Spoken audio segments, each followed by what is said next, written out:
Minorities excellence summit ఈ కార్యక్రమంలో నాతో పాటు ముఖ్య అతిథులుగా సహచార మంత్రివర్గ సభ్యులు మొహమ్మద్ అజారుద్దీన్ గారు, హైదరాబాద్ ఇన్ఛార్జ్ మంత్రివర్యులు మిత్రులు పొన్నం ప్రభాకర్ గారు, రెవెన్యూ శాఖ మంత్రివర్యులు మిత్రులు పొంగులేటి శ్రీనివాసరెడ్డి గారు, ప్రభుత్వ ప్రత్యేక సలహాదారులు మాజీ మంత్రివర్యులు మొహమ్మద్ షబీర్ అలీ గారు, శాసన మండలి చీఫ్ విప్ పట్నం మహేందర్ రెడ్డి గారు, ఖైరతాబాద్ శాసనసభ్యులు మాజీ మంత్రివర్యులు మిత్రులు దానం నాగేందర్ గారు, జూబ్లీహిల్స్ శాసనసభ్యులు యువమిత్రులు నవీన్ యాదవ్ గారు, చేవెళ్ల శాసనసభ్యులు కాలే యాదయ్య గారు, అదేవిధంగా శాసనసభ్యులు మిత్రులు జుల్ఫీకర్ అలీ గారు,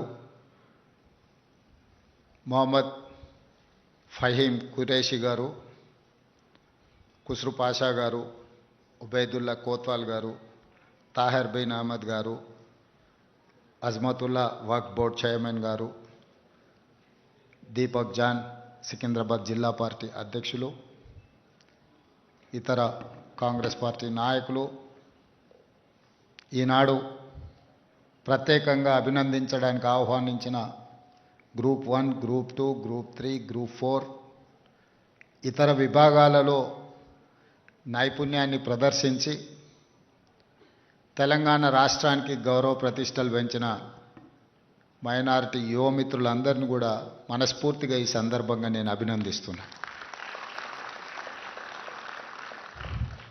तालीम से तरक्की, ये चर्चा करने से पहले जब डॉक्टर वाईएस राजशेखर रेड्डी जी आंध्र प्रदेश के मुख्यमंत्री, मोहम्मद अली शब्बीर साहब उस समय पर मंत्री और आज़ाद साहब दिल्ली से आकर माइनॉरिटियों का हालात देखकर ये नौजवानों को सरकार में हिस्सेदार बनाना, कांग्रेस पार्टी का मतलब सेक्युलर, कांग्रेस पार्टी का मतलब हिंदू मुसलमान दो आंखें, ये बातों में नहीं काम करके दिखाने के लिए उस दिन श्रीमती सोनिया जी के नेतृत्व में 4% रिजर्वेशन आप माइनॉरिटी भाइयों को बहनों को इस राज्य में दिलाए। तारीख गवाह है, बहुत सारे लोग बार बार खिलाफ किए, माइनॉरिटियों को रिजर्वेशन देने का जरूरत नहीं है बोल के आवाज उठाए, हाई कोर्ट सुप्रीम कोर्ट तक वकालत डाल के रिजर्वेशन हटाने के लिए कोशिश किए। सड़क से लेकर संसद तक जो हमारे परिवार माइनॉरिटी भाइयों का रिजर्वेशन हटाने के लिए कुछ लोग, कुछ पॉलिटिकल पार्टीज बहुत सारे कोशिश किए, मगर सोनिया जी के नेतृत्व में मनमोहन सिंह जी, आज राहुल गांधी, प्रियंका गांधी जी, कांग्रेस पार्टी ने इतना कोशिश किए, इतना ताकत लगाए, मोदी अमित शाह दोनों मिलकर कोशिश किए तो भी नाकामयाब हुआ। मैं इस तारीख से, आज इस मंच से मैं बोलना चाहता हूं, अमित शाह ने तेलंगाना राज्य में आकर चेवेल्ला से ये बात कहा, हमारे हुकूम में माइनॉरिटी का रिजर्वेशन हम हटा देंगे, ये हमारे वादा बोल के अमित शाह जी ने कहा। उसी समय पर हम सब लोग बोले, हिम्मत है तो तेलंगाना राज्य में नहीं, गुजरात में हटा के दिखाओ माइनॉरिटियों का रिजर्वेशन, हम देखेंगे। आपको मुकाबला कांग्रेस पार्टी करने वाला है सड़क से लेकर संसद तक। जब तक कांग्रेस पार्टी है इस देश में सेक्युलर फोर्सेस जिंदा रहेंगे। वो सेक्युलर फोर्सेस के लिए हमेशा कांग्रेस पार्टी लड़ने वाला है। इसीलिए आज जो 4% रिजर्वेशन उस दिन आप लोगों के लिए, आपके परिवार, आपके पिताजी माताजी कोई ऑटो चला रहे होंगे, कोई टेलरिंग, कोई छोटे मोटे काम, हाथ के काम, गली में काम, कुछ ना कुछ काम करके, मेहनत करके, पैसे जमा करके आप लोगों को पढ़ाई के लिए मदद की है। मगर पढ़ने के बाद आप लोग क्या बनना है? पढ़ाई का कुछ वजह होना है। पढ़ाई पूरी होने के बाद समाज में इज्जत मिलना है। इज्जत मिलना है तो सरकार नौकरी देना है। सरकार में नहीं, प्राइवेट में भी आपका नौकरी मिलने का कोशिश सरकार करना है। इसीलिए हम लोग 2011 में ग्रुप 1 का परीक्षा खत्म हुए तो 15 साल कोशिश भी नहीं किए। हां, एक बार कोशिश किए पिछले सरकार ने, मगर पूरा क्वेश्चन पेपर्स जिराक्स सेंटर में पल्ली बटानी जैसा बेचते गए। जो पैसे है, जो खरीद सकता है, उन लोगों को ग्रुप 1 ऑफिसर बनाने के लिए पिछले सरकार ने कोशिश किया। पब्लिक सर्विस कमीशन में यहां सब लोग पढ़े लिखे से लोग हैं मंच पे और मेरे सामने भी, जो ग्रुप 1 ग्रुप 2 एग्जाम कंडक्ट करने के नौकरी देने वाला, उससे बेहतर पढ़े लिखे से वाले रहे तो कौन पढ़ा है, कौन लिखा है, वो क्या कर सकता है, उसको अंदाजा कर सकता है। मगर पिछले सरकार ने यह कहा, आरएमपी डॉक्टर को पब्लिक सर्विस कमीशन मेंबर ने बनाया। छोटे छोटे लोगों को, गली में घूमने वालों को, पिछले सरकार में जो कुर्सी में बैठा हुआ था उनके चमचे लोगों को ग्रुप 1 पब्लिक सर्विस कमीशन में मेंबर बनाए। तो वो लोगों को क्या पता है, चलो भाई कुछ ना कुछ मिल रहा है ना, कुछ ना कुछ बेच दो, कुछ ना कुछ ले लो। ऐसे चलाया ग्रुप 1 पब्लिक सर्विस कमीशन की ये पूरा। हम आने के बाद सबको बर्खास्त कर दिए, एक को भी छोड़ा नहीं, मैं सबको साफ कर दिए। यूनियन पब्लिक सर्विस कमीशन जो आईएएस, आईपीएस, आईएफएस जिनको चुनते हैं, वो ऑफिस में जाकर दिल्ली में बैठकर पब्लिक से यूपीएससी कमीशन चेयरपर्सन से मिलकर बिना कुछ कंट्रोवर्सी हर साल ये नौकरियों का फिलअप जैसा कर रहा है इस देश में, 2 दिन दिल्ली में बैठकर पूरा पता कर लेके फिर आके पब्लिक सर्विस कमीशन एक रिटायर्ड डीजीपी ऑफिसर को लगाए। पब्लिक सर्विस कमीशन में माइनॉरिटी मेंबर को भी लगाया, पढ़े लिखे सो आदमी को, क्योंकि उनको माइनॉरिटियों का तकलीफ पता लगता है।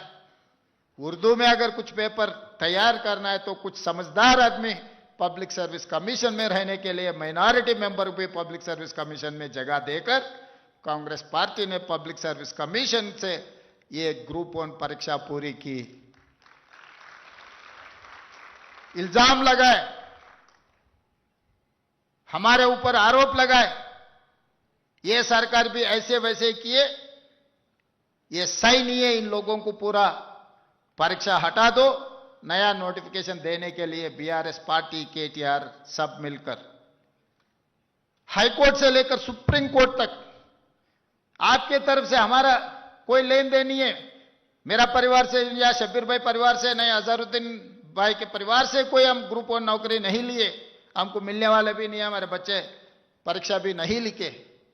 मगर हम समझे आप सब लोग हमारे बच्चे हैं, हमारे परिवार समझकर अच्छे अच्छे वकीलों को लगा के हाई कोर्ट से लेकर सुप्रीम कोर्ट तक लड़के आप लोगों को नौकरी दिलवाया। इसीलिए आप लोग यहां बैठा हुआ है, आप लोग ग्रुप 1 ऑफिसर बने। 35 साल इस राज्य में आप लोग काम करने वाला है। हमारा नौकरी तो सिर्फ 5 साल के, फिर अगले 5 साल फिर हम परीक्षा लिखना है। हम कामयाब होते ना होते वो बात अलग है, मगर आप लोग 35 साल इस राज्य तरक्की के लिए, तेलंगाना राइजिंग के लिए आप लोग काम करना है। ग्रुप 2 में भी यही आरोप लगाया, वहां पर भी वही लड़कर सुप्रीम कोर्ट तक केस लड़कर आप लोगों को नौकरी दिलवाया। Group 3, group 4 teachers, Shabir Ali साहब से मैं बात कर रहे थे, भाई इस बार 11,000 टीचरों को हम भर्ती किए, कितना माइनॉरिटी है मुझे गिन के बोलना, क्योंकि गांव गांव में, गली गली में बच्चों को सिखाने वाले में, देशभक्ति के बारे में बोलने वाले कुछ लोग ऐसा माहौल बना के छोड़ रहे हैं कि माइनॉरिटी बोले तो देश का खिलाफ है। ये लोग ऐसे फैलाने के लिए, भटकाने के लिए, आपस में लड़वाने के लिए कुछ लोग कोशिश कर रहे। नहीं, हमारे माइनॉरिटी लोग टीचर बने तो देशभक्ति, देश वीरों को तैयार करने में स्कूलों में कोशिश करेंगे, उन लोगों को टीचर बनाएंगे। इस समाज को सुधारने के लिए उन लोगों का मदद हम लेंगे। अब गिन के मुझे बोलना बोल के मैं शबीर भाई से मैं कहा था। इसीलिए आज यहां पर जो 700 के चिल्लर जो मौजूद हुए, जो डॉक्टर रिजर्वेशन की वजह से, जो इंजीनियर, जो आईएएस, जो आईपीएस, जो additional advocate general, public service commission member, RTI member, जो भी देखो, आप लोग नहीं पूछे, हम जिम्मेदारी समझे, आपके हिस्सा आप घर तक हम भिजाए। आज मैं एक बात साफ कहना चाहता हूं, उस दिन फिरोज खान को हम टिकट दिए, आप लोग नहीं जिताए। शबीर अली साहब को हम टिकट दिए, आप लोग नहीं जिताए। अजहरुद्दीन साहब को हम टिकट दिलाए, आप नहीं जिताए। फिर भी मेरा मंत्री, मेरा मिनिस्टर हिस्सा आपको जो देने का कुर्सी खाली रख के पहले मोहम्मद अजहरुद्दीन साहब को मंत्री बनाने के बाद एमएलसी बनाए। आज देखो हर चीज में, शादी मुबारक, कल्याण लक्ष्मी, इंदिरा इंड्लू, 200 यूनिट बिजली, बार बार बोल रहे थे, असेंबली में चर्चा हो रहे थे।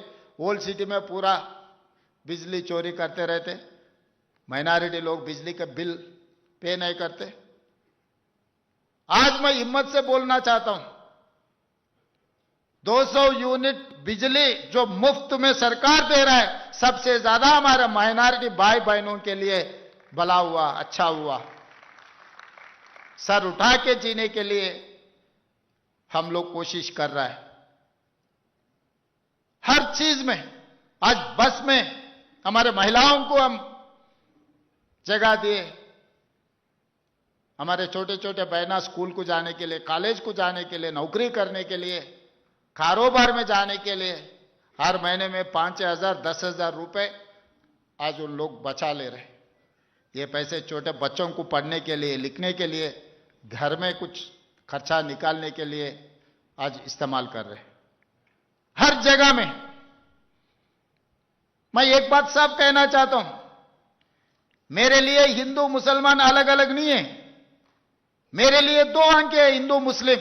जो हिंदू को मिल रहा है बराबर हिस्सा मुसलमानों को देने के लिए हमारा सरकार काम कर रहा है, मेहनत कर रहा है। इसीलिए अब इतना छोड़ो, हमारे शबीर भाई ने 37 ग्रुप 1 ऑफिसर्स बोले और 2 को इसमें नहीं मिलाया, क्योंकि वो लोग परीक्षा नहीं लिखे। उन लोगों का शक्ति दिखाए। निकात जरीन बॉक्सिंग चैंपियन को मैं पूरा रूल हटा देके ग्रुप 1 नौकरी दिए। जो लड़की निजामाबाद से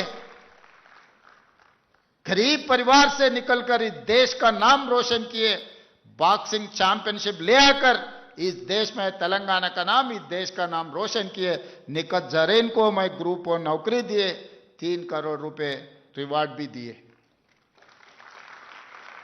मोहम्मद सिराजुद्दीन, जो अजहरुद्दीन साहब क्रिकेट इंडिया कैप्टन जो किया, उनका लेगेसी कंटिन्यूस में सिराजुद्दीन वर्ल्ड कप जिता के नाम रोशन किए, मगर वो 10वीं ने पढ़ा, नौकरी देना उतना आसान नहीं है।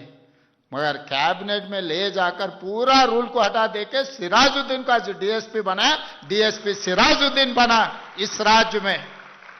मैं सवाल करना चाहता हूं, कोई राज्य में कोई किसी ने किया क्या? दिखाओ। हमने किए। जो राज्य के लिए, देश के लिए अपना नाम रोशन करने वाले को हम लोग उनको पहचानेंगे, उनके तरक्की का जो रिवार्ड देना है, इस सरकार तैयार है। इसीलिए आज गरीब परिवारों में छोटे बच्चों को नाश्ता खिलाना मुश्किल हो रहा है। सवेरे उठ के नौकरी में जाना पड़ता, काम में जाना पड़ता, कारखाने में जाना पड़ता। फिर छोटे बच्चों को नहीं खिलाए, नाश्ता नहीं खिलाए तो बच्चे पढ़ेंगे कैसा? और स्कूल को भी गया, पेट में कुछ नहीं है तो क्या सुनने वाला है, क्या समझने वाला है? इसीलिए आज नाश्ता से लेकर लंच और शाम को ब्रेकफास्ट भी देने के लिए आज सरकार वजन उठाए। पहले नर्सरी, एलकेजी, यूकेजी नहीं था सरकार में, इस साल से हम वो भी शुरू किए। इसीलिए यहां पर जो मंच पे, यहां पर जो बैठे हुए हमारे भाई बहनों से एक ही मेरा गुजारिश है, तकदीर बदलना है तो पढ़ना लिखना, तकदीर बदलना है तो पढ़ना लिखना। नर्सरी से लेके 12 तक अब एजुकेशन में लगना, 12 के बाद स्किल में जाना। आज नामपल्ली में, मल्लेपल्ली में 4 आईटीआई को एटीसी बनाया। माइनॉरिटी बच्चे स्किल्ड लेबर है, देखे तो सीख लेते, पढ़े तो भूल जाते। आप लोगों का आदत है, अगर कुछ भी दे दो, राफेल भी आप हाथ में दे दो, आप खोल के फिर जमा करके दे देते। उतना उम्मीद है। इसीलिए from my point of view, nursery to 12th is education, 12th onwards skill, upskill, reskill। दुनिया में स्किल को जितना पहचान है, सर्टिफिकेट को उतना पहचान नहीं है। आज के तारीख में कोई सर्टिफिकेट देकर नौकरी नहीं दे रहा है, आपके स्किल के ऊपर आपको नौकरी मिल रहा है। इतना दिन हम मिडिल ईस्ट कंट्रीज में जा रहे थे, कुछ लोग अमेरिका जा रहे थे, मगर आज अपने लिए इंतजार कर रहे German, Japan, south Korea, China, Taiwan, जहां पर भी जाओ लाखों नौकरी पड़ा हुआ है। अपने बच्चे लोग स्किल अगर सीख लिए, महीने में 2 लाख रुपए कमाने के लिए किसी को भी तकलीफ नहीं है। परिवार अगर सर उठ के गली में जीना, मोहल्ला में घूमना है तो स्किल सीखना है। इसलिए हम लोग स्किल यूनिवर्सिटी शुरुआत किए, आईटीआई को एटीसी एडवांस टेक्नोलॉजी सेंटर बनाए हम लोग, polytechnic college under skills university में लेकर आके छोड़ दिए। आज स्किल यूनिवर्सिटी शुरुआत किए। इसीलिए मेरा भाई बहनों से एक ही गुजारिश है, भूल जाओ पुराना इंजीनियरिंग सर्टिफिकेट को नौकरी मिलता, भूल जाओ डॉक्टर सर्टिफिकेट को नौकरी मिलता। डॉक्टर इंजीनियर को नौकरी मिलता नहीं मिलता नहीं कह सकता हूं, मगर आपके हाथ में स्किल है तो नौकरी मिलने वाला है। 2 लाख रुपए कम से कम कमाने वाला है।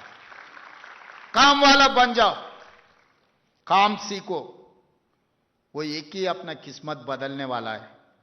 इसीलिए आज आप सब लोगों से मिलने के लिए, आप सबको देखकर, क्योंकि मैं बहुत कुछ मेहनत की है, आज मैं आप लोगों को देखे तो मेरा दिल खुशी हो गया, क्योंकि मेरा मेहनत का फल यहां सामने दिख रहा है।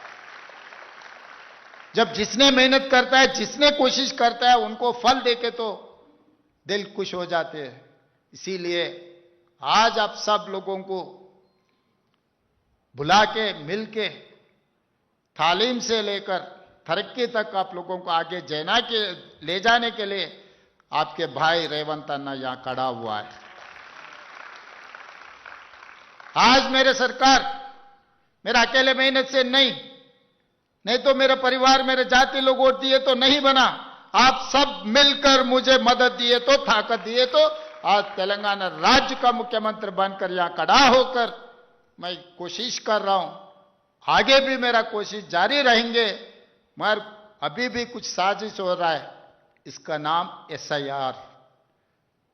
एसआईआर के नाम से इस देश का, देशभक्तियों का वोट हटाने के लिए कुछ लोग जीतने के लिए कोशिश कर रहा है। आप लोग देखें, वेस्ट बंगाल में, बिहार में, आने वाले दिनों में उत्तर प्रदेश में, हर जगह जगह में ऐसी कोशिश कर रहा है। बोल रहे थे परसों कुछ लोग, बंगाल हासिल हो गए, अभी तेलंगाना हासिल करने वाले। मैं एक बात साफ कहना चाहता हूं, बंगाल में दीदी आपको छोड़ दिया भाई, यहां पर ऐसा कोई खामोश बैठने वाला नहीं है।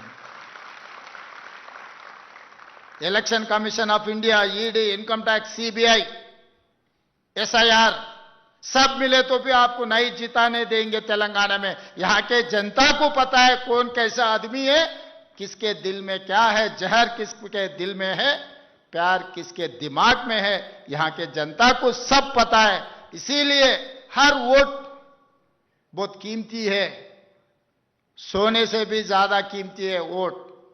वोट हक गया, सब कुछ गए समझो। वोट हक निकालने के लिए, धोखा देने के लिए कुछ लोग कोशिश कर रहे हैं, उन लोगों को कामयाब नहीं होने देना है। आप समझ रहे 2029 नहीं तो 2028 में चुनाव आएंगे, तब देखेंगे भाई। उस दिन वोट जिसने डालेगा आज तय हो रहा है। आज अगर आपका वोट हक निकल गए, उस दिन वोट डालने का हक को आपको नहीं मिलने वाला है। आज ही से आप लोग जो भी बचा है, 60-70 लाख वोट हटाने के लिए कोशिश कर रहे हैं। सबसे ज्यादा हैदराबाद रंगारेड्डी मेडचल में निकाल रहे बोल के अखबारों में पूरा न्यूज आ रहा है, आप लोग भी पढ़े होंगे। मगर ऐसा काम नहीं होने देना। एक 10 दिन जितने भी गली गली में जो बच्चे लोग पढ़े लिखे से, घर घर जाओ, हर दरवाजा खटखटाओ, उनके परिवार में कौन कौन है, उनका वोट है नहीं है निकाले। 2002 में वोट किधर है, उनका नाम क्या है। उसमें दिक्कत यह है कि 2002 में अगर एमडी फ़हीम कुरैशी रहा तो आज मोहम्मद फ़हीम कुरैशी लिखे तो वोट निकल जाएंगे। कंप्यूटर नहीं लेने वाला है। एमडी फ़हीम कुरैशी अलग समझ रहा है कंप्यूटर, मोहम्मद फ़हीम कुरैशी अलग समझ रहा है कंप्यूटर। नहीं तो अजहरुद्दीन मोहम्मद लिखे 2002 में, क्योंकि जब अजहर भाई ने पूरा दुनिया घूमते थे तो अमेरिका में सरनेम बाद में रखते, असल नाम पहले रखते। फिर अब इधर आ गए मोहम्मद अजहरुद्दीन लिखे तो वो भी अलग समझकर ये भी निकाल रहे, वो भी निकाल रहे। ये छोटे छोटे गलतियां लिखने में, बड़े लोग बोले 100 बकना एक लिखना, लिखने में सही लिखो। पढ़े लिखे से बच्चे लोग आप घर घर जाओ, पूरा वोटर लिस्ट लेके पूरा पढ़ो।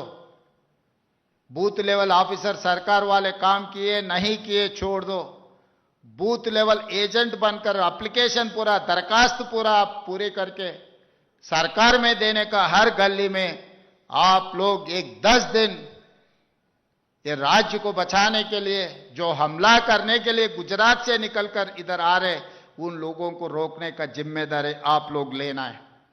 नहीं तो बाद में अपने को बहुत तकलीफ आने वाला है, ऐसे अगर छोड़ दिए तो। सरकार और कांग्रेस पार्टी, मैं, शबीर भाई, अजहरुद्दीन, सब लोग हम जितना मेहनत करना है हम मेहनत करेंगे, मगर ये बस की बात नहीं है। हर गली में 35,000 पोलिंग बूथ है, 35,000 पोलिंग बूथ में काम चलना है। एक जगह, 2 जगह, 3 जगह में काम हुए तो ये काम होने वाला नहीं है। 35,000 जो पोलिंग बूथ है, हर पोलिंग बूथ में आप एक एक रेवंत रेड्डी बन के काम किए तो अपने को हराने वाले कोई इस दुनिया में नहीं है। इसीलिए हम लोग सब जोड़कर ये राज्य तरक्की के लिए अच्छे से अच्छा काम करेंगे।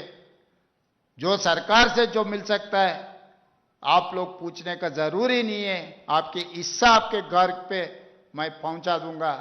रमजान में जैसा बिरयानी शबीर भाई मेरा घर पे भेजा रहा है, मैं आपको जो हिस्सा मिल रहा है आप लोगों के घर पे मैं भिजाने का जिम्मेदारी मैं लेता हूं। और एक बार मैं आप लोगों को अभिनंदन देना चाहता हूं, बधाई देना चाहता हूं। इतने सारे सक्सेस स्टोरीज, एक एक का एक एक स्टोरी है। छोटे छोटे परिवार से आप निकल के आए, बहुत मेहनत करके आप लोग ऑफिसर बने। ये ऑफिसर का मतलब आपको अभी समझ में आ रहे होंगे, क्योंकि पटसुन तक गली में अपने को थप्पड़ मारने वाले भी आज नमस्ते कर रहा है। शायद अब तो महसूस हुआ होगा, क्योंकि बचपन में मेरे को तो थप्पड़ मारने वाले आज मुख्यमंत्री बनने के बाद सब सलाम मार रहे। यही हकीकत है। सक्सेस सब कुछ लेकर आके देंगे, फेल्यूर सब कुछ है। सो घर में परिवार भी अपने को, अरे भाई इसका किस्मत ही खराब है, अब कितना भी करो ये बदलने वाले नहीं, ऐसे ही घर में भी बोलेंगे। इसीलिए मैं आप सब लोगों को बधाई देकर यहीं मैं आखिरी में, और हज को जाने का हर आदमी, हर इंसान का जन्म में एक मौका लेने के लिए कोशिश करते। इस बार हज को जाने का 7,000 लोग तय हो गए। अचानक केंद्र सरकार ने हर किसी का 10,000 रुपये बढ़ा दिए। भाई करीब लोग जाने का वक्त आ गया, पूरा तैयारी कर लिए, 10,000 कहां से लाएंगे? इसीलिए हमारे कमेटी चेयरमैन का उबैदुल्ला कोतवाल साहब, सब लोग मिलकर मुझे बोले, तो कुसूर पाशा जी मुझे मिलकर, साहब ये 10,000 हम कहां से जमा करेंगे? 7,000 लोगों को ये तकलीफ है, आप कुछ सोचो। बोले तो जब का जब इस सरकार से 7,000 लोगों को हर किसी को 10,000 रुपए सरकार से पैसे मैं दिया, इस देश में कोई मुख्यमंत्री नहीं किए। वहां पर बस एक्सीडेंट में शहीद हुए तो हर परिवार को मैं मदद किए। जब का जब सब लोगों को वहां पर भिजाया। असदुद्दीन ओवैसी साहब ने मुझे फोन किया, भाई ऐसा एक्सीडेंट हो गया, 40-45 लोग मर गए। बोले तो तब का तभी एमएलए, नामपल्ली एमएलए सबको वहां पर मैं भिजाया। वो सरकार से ने अपने सरकार से उनके परिवार को मदद किए। जब आपको तकलीफ है, आप खुशी में मुझे याद रखे नहीं रखे मुझे कोई परवाह नहीं है, मगर तकलीफ है तो मुझे याद करो, मैं हाजिर हूंगा। धन्यवाद।